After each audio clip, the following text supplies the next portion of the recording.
All right, folks, who is this beautiful 40-year-old in front of us? 40. 40. As Miss Katie has been working on her hair, she looks dang 40 to me. So, and of course, it's tax season. I was thinking about making a comment about Miss Katie being taxing for me, but Watch it. yeah, so therefore we didn't. Now, what looks like the game on the cover to you? I see tanks, I think. Yeah, you do. Okay. And it's called? Operation, shoot. Is that Winter Storm? Yes. Okay, I don't have my glasses. Yep, it's Operation Winter Storm, except the problem is that it's not Operation Winter Storm because the game is actually entitled, and I had to pull it out here to look at it, Stalingrad Relief, 9/28 to 9/28 December 1942, which is Operation Winter Storm. But the article is on Operation Winter Storm. So, well, I can live with that. But this is part of the Battles of the East group by Anthony or Antony Burkett, who's very good at responding to people. But, dang, we had got, our subscription had lapsed, and so Paige Ray, who works for Decision Games, was such a sweetie. I asked, can you go ahead, include this on my subscription? She said yes, and then sent it to me immediately. Mm-hmm. So, but we're going to ask Miss Katie a trick question. You ready, folks? Are you ready? Yeah, I'm as ready as I'll ever be. How many Stalingrad movies have you watched? Two. Can you remember their names? Stalingrad and Enemy at the Gates. God, I'm going to pay for this one, folks. So, yes, you will. But she's right, and I think it was Judd somebody who was at Enemy at the Gates. Judd, I know is Judd Hirsch from Taxi. I definitely. Yeah, and so I'm not certain who it was. Mm-hmm. And the German actor was better, and I'm not certain who his romantic interest was and who was the guy who played Khrushchev in the Stalingrad movie. So, but here we are. We will be getting to this one very directly because, wait, drum roll? Drum roll. Or like in, not A Christmas Story, but in... Oh, the Chevy Chase Christmas movie. National Christmas Vacation. Right, when he gets ready to turn the lights on, and he asks for a drum roll, and everybody has to go. So, our big news here is I have retired from teaching, and I will no longer have that in the way of gameplay and videos, so you'll be seeing probably more out of me, unless, of course, I die, and then you won't be seeing anything else out of me. So, and then you'll have to be watching for Miss Katie putting stuff up for sale or whatever she's going to do to all my stuff. Yard sale. Yard sale, yeah. Free to a good home. Come take it. Please take this off my hands. Take this off my hands. So, anyway, folks, things are good here. Miss Katie looks beautiful as always, and I say we'll talk to you later, and she says... Bye-bye. Bye-byes.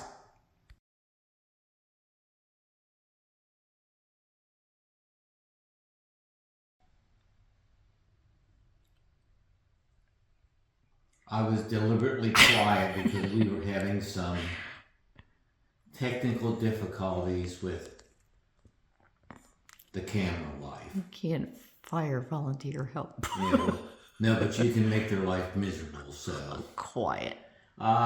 New game, and we got some interesting news as soon as we tell you about what the new game is. It is Operation Winter Storm. Well, yes and no. It's called here Stalingrad Relief. Okay, but again, Operation Winter Storm. And you want to buy the issue because Ty's article is really pretty dang good, and his synopsis of the 51st Army, who von Manstein went 1-1 against them. He did the Alabama basketball game the other night where they choked to Mississippi State. The number 15 seed in the SEC, and they didn't show up. Of course, the next day, Alabama's best guard got nailed on a felony drug charge. So, not been a good week for Alabama. But that goes to this. Now, what's interesting is you look at this picture on the Stalingrad, which is a book you should have. I always tout this book. It's a very good book. But look at how the pictures look very, very similar. So, all right. Now, we want to thank no one for this review copy per se, because I bought it. However, that would be rude of me because Paige Ray for Decision Games fiddled with my subscription so that I could get this game because I so badly wanted it and somehow I missed it. And well, because what have we been spending? Well, if you look at me today, I'm clean. I don't have any dirt on me. We have put in probably 7 to 9 tons of dirt out back to continue to put grass in. So that tells you all you need to know. But it is part of this series and part of this series again, except guess what? This is a magazine game. So if you've not dipped your toe into the system yet, this is your time to do so, folks. I mean, here, wait, we're gonna... Am I supposed My toes. I'll probably pay you for that later tonight. I'll be like Bonnie, our little Aussie who was limping around last night. So, but the shocking part is this is a magazine game and it's brilliant marketing by Decision Games to put this out this way. Brilliant marketing as far as I'm concerned. And, oh wait, I have a note for myself. Hold up the sales page. Dum da da dum, the sales page, which goes, what is it? The sales page says, any 2 volumes for 15% off, 3 volumes for 20% off, and all 4 volumes for 25% off, good till 31 March. And I don't get anything for that plug, folks, but something you should probably know. The counters are somewhere at the moment. Hold on for just a second. I'm going to walk away. I promise I won't sing to you. No, counter's over in the other room. So, the Soviets are brown. The Romanians are purple. Well, you know, Soviets brown. I kind of get that. The Germans are Santa Claus. But the purple for the Romanians is kind of odd, I think. But I don't know what else you would do with them. In what, war in Europe, the big game that SPI did years ago, the Italians were orange, the Croatians were some kind of light green, or the Slovaks were, and the Romanians, I think, were some shade of green. I'll have to look that one up. But we've played a lot of Stalingrad games lately. We've played Fall Blau, the campaign for Stalingrad, Strike at a Heron, Kesselschlag. So we've played a few Fall Blau games lately, and all dealing with kind of the Stalingrad thing. The games engine to me is really the logistical system. Why would I say that? Because out of supply in this game system, we ain't doing much. Or maybe to quote Bob Dylan, we ain't gone nowhere. So, in general supply, you get to do something, but you are in a diminished capacity. Lessened abilities in an attack supply, and I'm using my notes here, folks, so you see me kind of leaning forward. In attack supply, you are fully up to speed, and you are off to the races. To me, in a sense, that is, and you have to trace back to your headquarters too. To me, it's kind of a command and control measure too, by how the command is focusing their energies. So I'm going, okay, so Antonio here did two things at once, both not allowing people to run wild and working C2 in a different way. It's generally easy to work with, and you have to move your headquarters forward to be with your vanguard. If you don't, well. And the thing is, you have to be mindful to move your units that have the ability to move twice as much. Usually that's your mech movement, mech one. More Germans tend to have that ability, but you have to be mindful to move them twice. And here, as you are trying to get to the relief of Stalingrad, the 6th Army, you very much have to do that. Rules seemed okay to me. They comport with the rest of the system. I didn't see anything that was any deviations. I've done 3 read-throughs of them. Everything seems good. He did nice designer notes here. It's the second really good designer notes I've seen for an East Front game lately. The other one was, of course, Strike of the Heron from ATO. Good designer notes here. Zones of control in this system require 2 movement points to leave from, and you're gone. And I kind of did till I was on my second line popsicle the other night, and I got thinking about it and said it made sense to me because, well, what are you doing? Well, I'm thinking when we would clear out an assembly area in armor, we would roll up our telephone wire, we might pull up our minefields, our pew system, send out recon, an advanced element, have to get our trains together. So all that takes some extra administrative and C2 work. So I'm okay with it because there are costs to pulling out from an area. I like the cover of the tank going across the bridge. It looks cold as hell. I've been in tanks that are cold. And this one is what gets me. This Panzer Troop in here, he doesn't have like any jacket on. So I wonder if he's got thermals or got newspaper stuck on underneath. Gameplay, here are my suppositions. I have all 4 volumes. I've played 3 out of the 4 so far. Volume 2, I will soon be playing because of Craig Luther's book that he just sent to me. The Air Force historian who does really good work on these front. Because his new book is Guderian's Blitzkrieg or Guderian's Panzers. So we'll be getting that. Your stacking here is done in regimental equivalents. You're allowed up to 4.5, and there's a chart on it because I'm not going to try to recall them at the moment because I will just make gibberish out of it. The one thing I'm still not certain about in the system is that shifts can only go up plus or minus 2. I understand the logic behind it, but I'm not certain I like it. It's just, that's just me.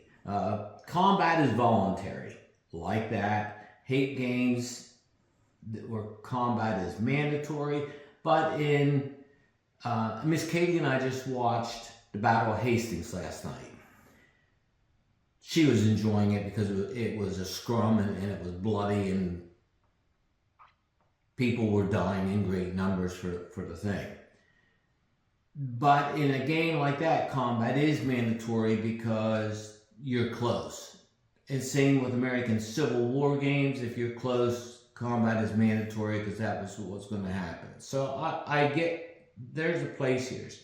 Here, the Soviets were probably not looking for combat because they didn't think that things were going to kick off the way they did it.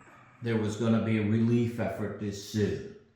So the combat, Soviets weren't looking for it, and so they were not going to initiate any contact because most of their folks are, of course, either in Stalingrad or more out this direction. So, what is interesting is that if all your defensive units are at a +0 or at a 0 strength, and if they get attacked, they all vaporize.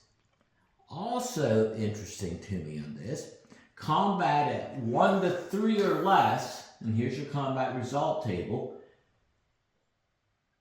it remains as 1 to 3. And I should note here, I'm going to go ahead and scan parts of this and put it up on Board Game Geek because, man, this would be a son of a gun for me to play like this. So I'm going to scan these, put it up. BGG will take for freaking ever because they seem to hate me some days. We'll do that, but I'm going to do it for myself at a minimum because that works. Now, should they have done something different here? It's a magazine game, folks. You know, cut them some slack. Put it anywhere else. They could have put it at the bottom. Okay. And then the map at the top. Well, the issues are six of one, half dozen of another. My only question is, in the rules, they talk about Von Paulus's ability to command an attack, in essence, out of here, and will it be a shift positive or a shift minus? And it says on a die roll of 1 to 3, but it doesn't tell you how to activate if it's a positive roll or it's a negative roll. Doesn't tell you that. And so for a new player, he's going to be going, which shift is it? And I'm looking as an experienced playing going, what shift is it? Doesn't tell you how it's determined. Something he does do that I like greatly, divisional integrity. If you have divisional integrity, you tend to have much more, your striking power is better because it's the same people you've worked with. You've got everybody massed at once. All your elements are there. The problem with division integrity is often, particularly for the Germans, you've got to have forces scattered all around to meet various threats. So the question is, if I have division integrity in this hand, I'm much more powerful, but I have to achieve results versus I may need to cut folks out at other places. So what's your assumption of risk that you're willing to take here? So, what's my last comment here? I'm looking forward to playing this one, and it will get on the table tonight. It will get broken out, and we'll see what happens here, because how much do I like this system? Well, here's 50% of the series, and the other 50% down to the detached garage behind doors. So, all right, folks, we thank you. Sorry it's taken a while again to do things, but outside stuff has just been very demanding. Was there something else that you wanted to say? I thought you said there was something that you wanted to say. Oh my God, she remembered from the very beginning. Quiet. I have decided to retire from teaching. My last teaching assignment, I got $16 an hour for the amount of hours I put in, to the pay that I get. The last 3 classes had averaged $18 an hour. I could make that much as a barista. At Starbucks. At Starbucks. For an hour. Our Longhorn manager said, Smitty, if I had you out on the floor for a night with your personality and your maturity factor, you could probably make $500 a night in tips versus $18 an hour teaching for the Air Force. And they're going to cut our pay coming up because they were redoing the contract, and every time they redo the contract, they cut our pay. Cut our pay substantially the last time, and they'll cut it again. So, we're done, which means more time for games.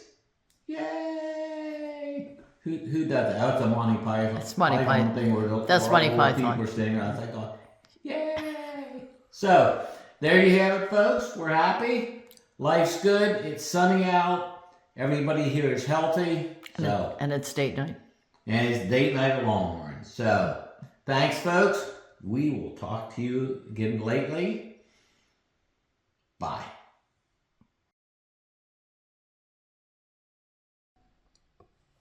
Folks, I wanted to show you the counters here. You can see when I was kidding about, yes, the Romanians are purple. There are leaders in the game. Paulus, I don't know how you'd ever call Paulus a leader, but that's a different matter. But, of course, you go forts. You see the ones in white? That means they are second capable movement. You have air here. You even have air for the Luftwaffe because it did show up some. So the counters, 176 total. And now let's look at the rules. Here are the rules. Standard DG type format. Lots of examples, although not so much on this page, huh? Really no examples. In fact, there aren't as many.